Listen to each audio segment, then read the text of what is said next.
Hi everybody, it's Tiffany from StuffParentsNeed.com, and today I'm going to be trying my hand at making a natural face moisturizer. I've been put to the challenge by some friends to make one that of course includes my beloved essential oils, but that also includes beeswax. So I found a pretty simple recipe that I've adapted based on the oils that I have and that I think are the best. And I'm going to show you how I make it. I'm also going to use it for a week and report back in the description here what I think after a week of trying it out. So, here we go. Okay, everybody, these are the basic ingredients that you're going to need. You're going to need a tablespoon of beeswax. I bought mine on Amazon. They come in these cool little pellets. One package gets you an awful lot. Gee, guys, I hope I can come up with some other ideas for beeswax, just saying. You're going to need a glass container for melting it. You can also use a double boiler. That's a little sophisticated for me, so I've got some boiling water that I'm going to be using to heat up my oils and to melt my beeswax, and I'm going to put it inside of this because it's going to be much more gentle. You're going to need some essential oils. I really recommend lavender and frankincense. These both come in the premium starter kit, so most folks who are using Young Living products have already got access to these. For my birthday, my mother-in-law helped treat me to a bottle of rose. It's one of the most expensive oils that Young Living makes. It's one of the most precious. It was very special to me. I'm going to add 1 drop because I just can't not.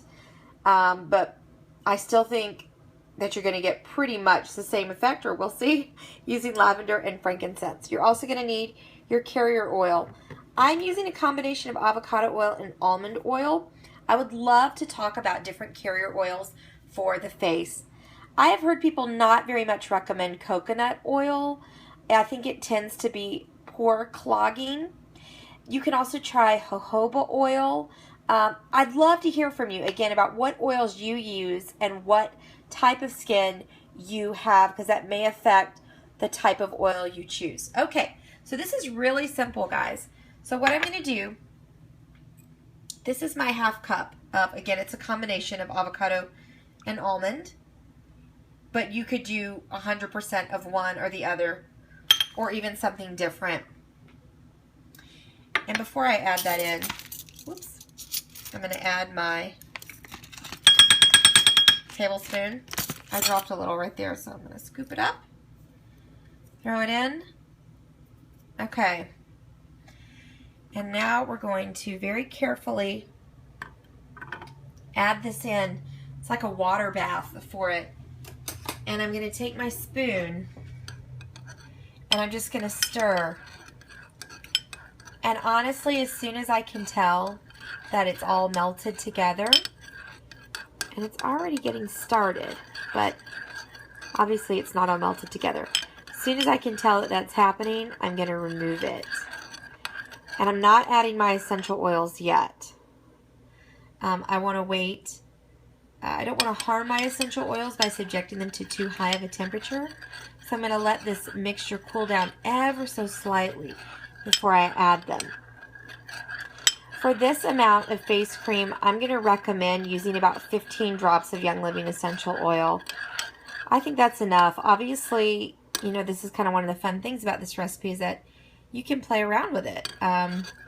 You can add all kinds of different things and in different quantities. You know, you can try it at one level, and if you're not getting the results you want, you can add some oils to it, make a new batch with more, or you can see if you can get away with less. I think one of the great things that people discover about essential oils once they really get into them is how often, you know, you only need just a very small amount of essential oils. So they may seem expensive until you really learn how to use them, and then you realize they're actually quite thrifty, Think about how much a jar of face cream will cost. Easily 30 bucks, if not more.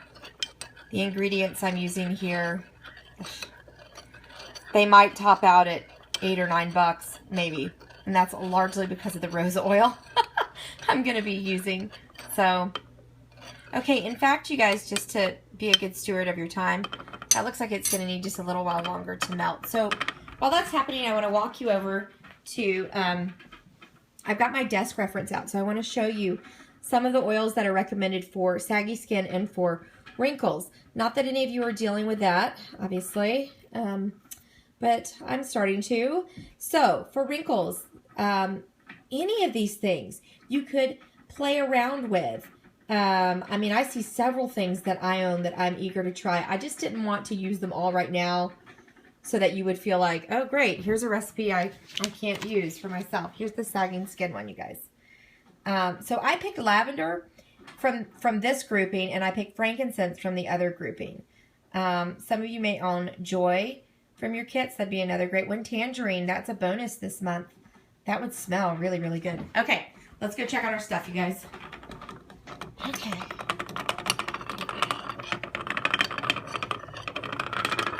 It's making a lot of noise, but it's not melting yet. Okay, at this point I'm going to pause the video and I'm going to see how much longer this takes. Okay, so here's what I did. I took the container out of the simmering water, and within about 15 seconds, all but one little piece just dissolved on its own. I cannot explain the science behind that, but maybe what you need to do is get your stuff really, really hot and then pull it out, and it will finish on its own. Okay, this is actually the container that I'm going to be keeping my product in. I do not recommend that you pour your oils into a plastic container because it could melt your plastic, number one. And essential oils don't play well with plastic, number two. So it's not my recommendation. So you're going to want to find some kind of glass container. I'm just going to put saran wrap on top of this. And if I have success with this, then I'm going to go shopping for a more permanent type of container, you know, with a nicer lid, that sort of thing. Okay, so I've let this cool down. I'm stirring it to let it cool down just a smidge. I'm not going to worry about those two little pieces down in there. I don't really care. Not a big deal to me. So 15 drops total. So I'm going to do 7 of frankincense. 1, 2, 3, 4, 5, 6, 7. I think I got 8 in there. It's so tricky. Okay. 1, 2, 3, 4, 5, 6, 7. And then that wonderful rose. Sorry, just 1 drop. All I need, please. Don't be shy.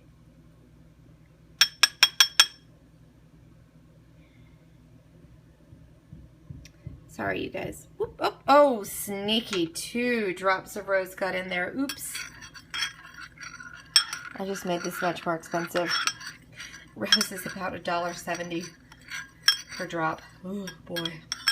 Yikes. Okay, so it's supposedly going to harden over the next few hours. I'll try to take another video to show you. Obviously, you do not want to be putting hot oil like this on your face, friends. I'll show you what it looks like when it dries. Okay, friends. This is the face moisturizer after it has been sitting for about an hour and a half. It is goopy. It reminds me a smidge of like petroleum jelly, only I guess it's a little more liquidy. I can tell, I mean, wow.